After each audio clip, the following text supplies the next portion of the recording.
O nepotismo, a modernização e a virtualização dos tribunais com a adoção do processo eletrônico e também as mudanças no Código de Processo Penal são os principais destaques do Brasil Justiça desta semana. O nosso entrevistado é o juiz do Tribunal de Justiça do Acre, Raimundo Nonato, atual presidente da Associação dos Magistrados do Acre. Na MB, é integrante da Secretaria de Convênios. Doutor Nonato, muito obrigada pela sua presença aqui no programa da MB, o Brasil Justiça. Renata, eu é que agradeço a oportunidade de estar aqui e de poder prestar alguns esclarecimentos e também trazer algumas boas notícias do Tribunal de Justiça do Acre, que hoje é um dos destaques nas estatísticas do Conselho Nacional de Justiça. Doutor Nonato, o Estado do Acre foi um dos primeiros a enfrentar o nepotismo no Judiciário. Em 1999, o senhor proferiu uma decisão liminar afastando os parentes de desembargadores de cargos comissionados no Tribunal de Justiça do Acre. Conta pra gente como é que esse fato ocorreu. Bom, Renata, inicialmente eu quero deixar bem claro que eu não estou aqui para remoer feridas do passado, que há muito estão cicatrizadas, mas simplesmente trazer um fato histórico e que foi paradigmático para que nós pudéssemos enfrentar essa questão do nepotismo nos tribunais. Bom, essa ação foi proposta pelo Ministério Público do Estado do Acre, ainda no ano de 1999, em razão dos desembargadores do Tribunal de Justiça manterem parentes em cargos em comissão de uma forma exacerbada, o que chamava a atenção da sociedade. Inicialmente, essa ação foi proposta na Vara da Fazenda Pública, onde eu atuava como juiz de direito substituto ainda. O Tribunal de Justiça se compunha na época de 7 desembargadores. Esta ação era movida contra 6 desses 7 desembargadores, num total de 38 parentes cuja ação civil pública pedia o afastamento. Eu, analisando os pressupostos da ação proposta pelo Ministério Público, entendi que estavam presentes e proferi uma antecipação de tutela, numa decisão liminar, afastando esses parentes dos desembargadores. Isso gerou alguma reação, obviamente os desembargadores que foram atingidos não se sentiram muito confortáveis com essa situação e houve alguma retaliação por conta dessa decisão que eu proferi. Já na condição de demandados na ação, os desembargadores que eram demandados nessa ação me afastaram da unidade logo na semana seguinte e depois eu fui mandado para uma comarca do interior que era uma das mais distantes. E o pior, depois eu fui rejeitado em promoção por antiguidade, sem nenhuma justificativa, sem nenhuma fundamentação. Mas, felizmente, todo esse processo foi superado. Hoje o Tribunal de Justiça se destaca como um tribunal que não tem nepotismo e que tem bons índices nas estatísticas do Conselho Nacional de Justiça. Mas eu acredito que não deve ter sido muito fácil para o senhor, né, sofrer essa perseguição naquela época, né? Não foi fácil porque a gente não tinha naquela época os instrumentos que nós temos hoje, como o Conselho Nacional de Justiça. Então era muito mais difícil você reverter uma situação como essa do que hoje. Hoje, qualquer ato abusivo de um dirigente, você vem ao Conselho Nacional de Justiça e consegue restaurar as situações. Naquela época, em 1999, ainda não havia essas possibilidades, então eu realmente sofri algumas retaliações por conta disso. Depois dessa ação, se constatou alguma outra forma de nepotismo chamado de nepotismo cruzado? Bom, hoje o nepotismo ele é proibido pela uma súmula vinculante do STF, a súmula 13. Então, os dirigentes de tribunais hoje sabem da proibição, que naquela época havia uma certa zona cinzenta. Embora a Constituição diga que a administração deve se pautar pela legalidade, pela impessoalidade, a gente sabe que era muito mais fácil de justificar essa questão do nepotismo. Hoje o que se constata é uma forma diferente ou disfarçada de nepotismo. É o nepotismo cruzado entre instituições. Às vezes, dirigentes de um poder empregam parentes de gente de outro poder. E o contrário também. Então, assim, não se pode dizer que não existe mais nepotismo no judiciário ou na administração como um todo, mas isso diminuiu bastante. E quando ocorre, é de forma mais disfarçada ou de forma menos velada. Então, isso foi um avanço, essas ações foram importantes e serviu de paradigma para que o próprio Supremo Tribunal Federal editasse uma súmula, deixando bem claro que o nepotismo era uma prática que não é mais tolerada na administração dos tribunais, na administração em geral. E hoje, qual é a realidade do Acre? Hoje no Acre nós vivemos uma realidade bastante diferente e bastante animadora. Para você ter uma ideia, o Tribunal de Justiça do Estado do Acre hoje preenche os cargos em comissão com prioridade nos servidores de carreira. 75% dos cargos em comissão do Tribunal de Justiça do Acre são preenchidos por servidores concursados, servidores da carreira do Judiciário. Então isso é um avanço, é uma realidade e nós temos que parabenizar a administração do Tribunal de Justiça por conta dessa nova postura, uma postura de respeito à sociedade, de saber que a administração não é um feudo pessoal, que a administração deve se pautar pelos critérios legais e deve sempre respeitar o erário público, porque nós estamos ali administrando algo que não é nosso. Mas o Tribunal de Justiça tem tido avanços significativos nessa área. O fato de ter sido removido para uma outra unidade pelo desembargador que presidia o tribunal à época não foi uma ilegalidade? Eu também acredito que sim, tanto é que esse desembargador que presidia o tribunal na época, ele era um dos demandados da ação civil pública.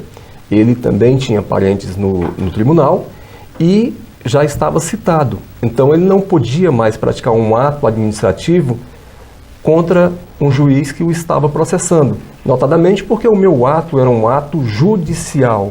Então ele estava já citado na ação, já na condição de demandado da ação civil pública, não tinha mais o poder de praticar atos administrativos, notadamente me removendo da unidade numa clara retaliação, porque o atingiu e ele não se sentiu confortável com aquela situação e acabou praticando um ato que não foi legal. Só que na época, como eu te falei anteriormente, nós não tínhamos os instrumentos como o CNJ para reverter situações como essas. Então era bem mais difícil. Por isso que esse caso virou um certo paradigma para os demais.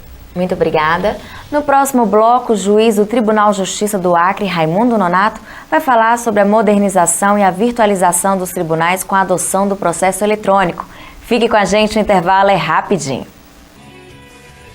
O terceiro Encontro Nacional dos Juízes de Família, Desafios da Jurisdição, promovido pela Escola Nacional da Magistratura em parceria com a AMB, será realizado entre os dias 17 e 19 de setembro em Florianópolis. A escola oferece 50 vagas aos interessados que devem se inscrever até o dia 13 de agosto no site www.enm.org.br ou pelo telefone 61 2103 9002.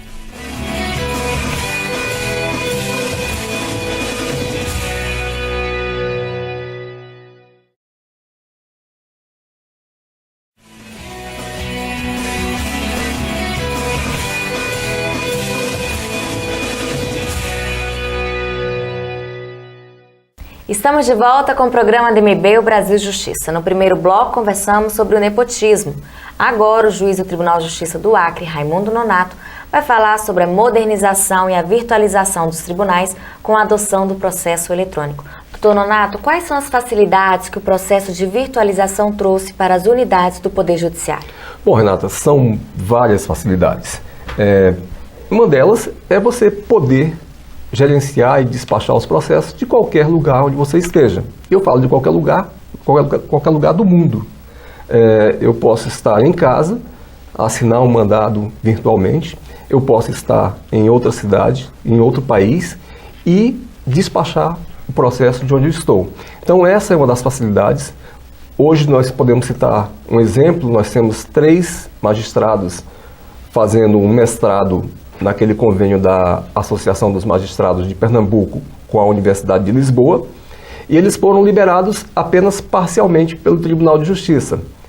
O que isso significa? Eles vêm para Recife, onde eles fazem as aulas, e estudam durante a manhã e à tarde eles despacham os processos virtualmente lá de Recife, sem deixar com isso de atender a unidade em que eles são titulares. Então essa é uma das facilidades, mas tem outras. O juiz não fica mais preso a um lugar fixo, ele pode de qualquer lugar fazer esse gerenciamento.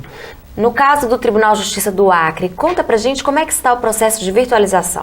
Pois é, o que eu posso te trazer aqui é a ótima notícia de que o Tribunal de Justiça do Estado do Acre está totalmente virtualizado.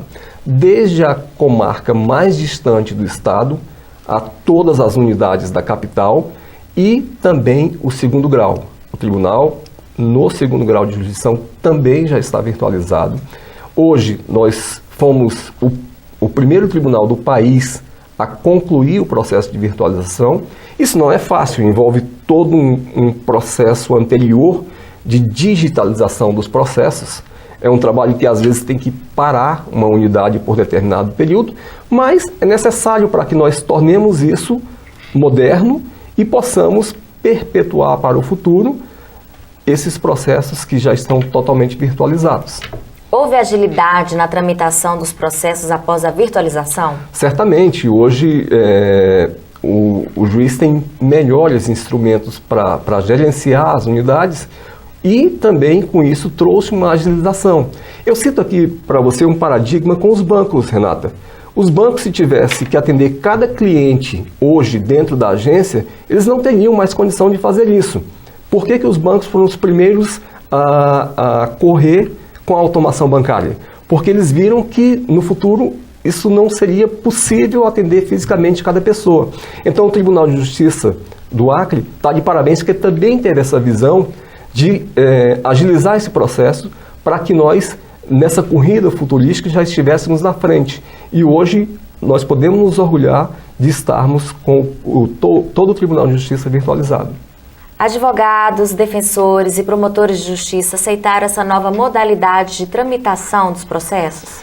Renata, toda mudança gera alguma reação, mas na sua grande maioria, eu diria quase que na totalidade, os advogados, defensores foram entendendo que isso era inexorável, que era um processo que não tinha volta e se adaptaram. Hoje eles têm sistemas que, entre aspas, conversam com o sistema do Tribunal de Justiça. Hoje, as comunicações, não só processuais, mas outras formas de comunicação das unidades, tramitam por esse meio virtual. Houve uma redução significativa nessa tramitação de papéis entre os atores que fazem o processo funcionar, juiz, promotor, defensor público, advogados. E hoje isso tramita essa comunicação virtualmente e os advogados, obviamente, tiveram que se modernizar, tiveram que aderir a essa nossa nova forma, porque isso também facilita o trabalho deles. Eu não preciso ficar preso a um horário para dar uma entrada numa petição no fórum, na unidade judiciária. De casa, na madrugada, eu posso fazer isso. Então, para o advogado também trouxe muitas vantagens. Essa vantagem de não ter que ir fisicamente ao fórum para despachar uma petição facilitou demais a vida, notadamente quando a gente tem deslocamentos difíceis em cidades grandes, com trânsitos caóticos. Então isso trouxe muita facilidade. Os magistrados têm instrumentos mais eficazes no gerenciamento da unidade com a virtualização? Certamente, isso trouxe alguns facilitadores. Antigamente o juiz tinha que parar uma unidade para fazer uma inspeção, para ver processos que estavam parados. Hoje, com a estatística virtual, e nós temos um programa específico para isso, ele nos dá toda a estatística e toda a movimentação dos processos na unidade. Eu posso verificar quantos dias um processo está parado, eu posso fazer uma inspeção da vara virtualmente e a própria corregedoria do tribunal, ela faz a inspeção virtual sem precisar do desembargador, corregedor, se deslocar até a unidade. Ele comanda a inspeção virtual, a correção virtual, e emite um relatório, só envia ao magistrado dizendo, olha, você está com tantos processos parados há tantos dias, você precisa verificar essa questão aqui, você precisa focar mais nesse ponto. Então ele dá o direcionamento de forma virtual e com muito mais agilidade. Então isso é outro facilitador, é outra forma de gerenciar a unidade, porque hoje o juiz não tem que se preocupar apenas com dar decisões, ele tem que procurar gerenciar a sua unidade de forma que ela produza de maneira significativa para que o tribunal possa estar bem nas estatísticas levantadas pelo Conselho Nacional de Justiça. Hoje, como a gente diz, é um olho no gato, outro no peixe. Tem que estar sempre preocupado em atender o jurisdicionado, mas também estar de acordo com as unidades que são similares nas estatísticas e comparações do CNJ. Muito obrigada. No próximo bloco, o juiz do Tribunal de Justiça do Acre, Raimundo Nonato, vai falar das mudanças no Código de Processo Penal. Fique com a gente, o intervalo é rapidinho. Ser juiz no Rio de Janeiro não é uma tarefa fácil, pelo excesso de trabalho e pelo excesso de cobranças. Mas há também o caráter de satisfação pessoal, de poder produzir e ajudar a sociedade a melhorar. Estão abertas as inscrições para o terceiro curso de Ativismo Judicial, Limites e Possibilidades, realizado pela Escola Nacional da Magistratura em parceria com a MB. A capacitação será realizada nos dias 25 e 26 de setembro, na sede da MB em Brasília. 30 vagas estão disponíveis aos magistrados associados à MB. Os interessados devem se inscrever até o dia 31 de agosto no site www.enm.org.br ou pelo telefone 61 2103 9002.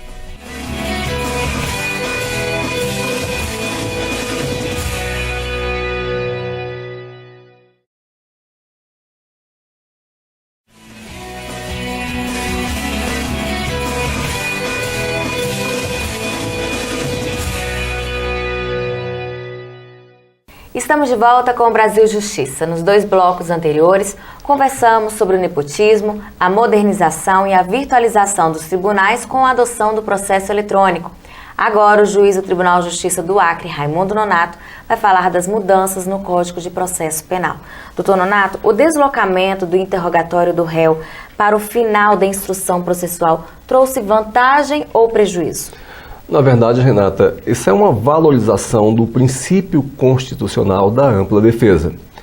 Antigamente, o réu era ouvido inicialmente. O primeiro ato era o interrogatório do acusado. Então, ele não sabia o que ia ser produzido de prova contra ele no decorrer da instrução do processo. Ele era interrogado e depois vinha a oitiva de testemunhas e as demais provas que fossem necessárias para instruir o processo. Hoje, não. O réu é interrogado por último, após ele ter ouvido toda a produção da prova contra ele no processo criminal. Então ele consegue com isso priorizar a sua defesa, porque com a produção da prova e ele assistindo tudo que foi produzido contra ele naquele processo, ele tem condição de ver qual é a melhor estratégia para a sua defesa. E muitas vezes, quando o acusado percebe que a prova é robusta contra ele, ele prefere até confessar no final, porque isso trará para ele o benefício de uma redução da pena que for aplicada, que eventualmente for aplicada, por conta da confissão. Então virou para ele realmente um instrumento de defesa e uma possibilidade maior e uma valorização desse princípio constitucional da ampla defesa. Então, para o réu, acredito que só trouxe vantagens. É claro que o Ministério Público tem que ter muito mais ênfase na produção de prova, para que ele possa realmente deixar bem claro, para que o juiz esteja consciente e seguro quando for prolatar a sentença no final.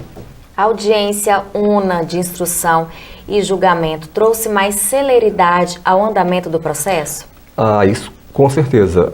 Essa audiência única, ela trouxe uma série de vantagens. Primeiro porque, como eu te falei anteriormente, o réu assiste a toda a produção de prova e, ao final, é interrogado. O juiz está presidindo aquele ato e está ali como o espectador privilegiado, vendo toda essa produção, ao final daquela audiência, que é única, ele está com tudo na cabeça, com toda a prova necessária para que ele possa proferir uma decisão justa, prolatar uma sentença que seja realmente uma sentença de fazer justiça. E antigamente você concluía a instrução e encerrava-se a audiência naquele momento e só depois o juiz ia prolatar a sentença no gabinete. Muitas vezes o juiz esquecia já do que tinha acontecido naquele ato e tinha que reler o processo, revisar tudo aquilo para poder escrever a sentença. Hoje não. Hoje você está acabando de ver essa produção de prova e tem muito mais condição de poder prolatar a sentença naquele ato. Então isso trouxe vantagem e trouxe uma forma de agilizar também a decisão, porque o réu já sai dali sabendo se foi condenado, se foi absolvido, se foi condenado, qual é a pena que ele tem que cumprir, o regime. Então assim, é muito mais claro e muito mais fácil também. O julgamento logo após o término da instrução na mesma audiência não criou alguma dificuldade na unidade?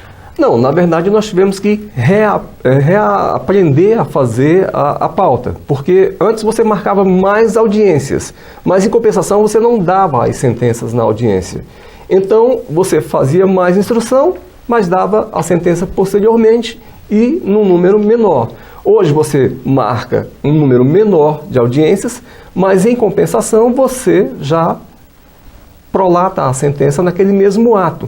Então você pode até fazer menos, mas resolve o processo naquele mesmo dia. Isso também nós tivemos que reaprender, tivemos que readequar as pautas, porque antes você marcava um monte, mas não concluía nenhum. Então hoje você marca menos, mas conclui vários.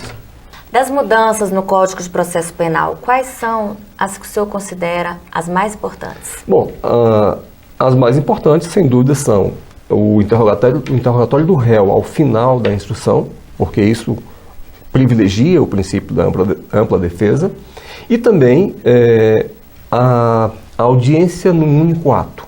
Isso facilitou muito o trabalho do juiz e também o trabalho das partes, porque na versão anterior, quando as partes concluíam a audiência e o processo era mandado para o promotor fazer alegações finais, depois ao defensor, e somente depois desses dois atos é que o processo retornava para o juiz para prolatar a sentença, havia só nessa tramitação entre o Ministério Público, entre a Defensoria ou o escritório do advogado e depois retornar para a unidade, uma perda de tempo muito grande, porque existe uma burocracia ainda nas instituições e às vezes um ato que é muito simples demora dias para ser concluído. Então, com a prolação da sentença logo após a audiência de instrução, isso trouxe essa vantagem muito grande na tramitação, no tempo de tramitação do processo. Muito obrigada. Chegou a hora da gente conhecer no quadro Vida de Juiz um pouco da trajetória dos magistrados.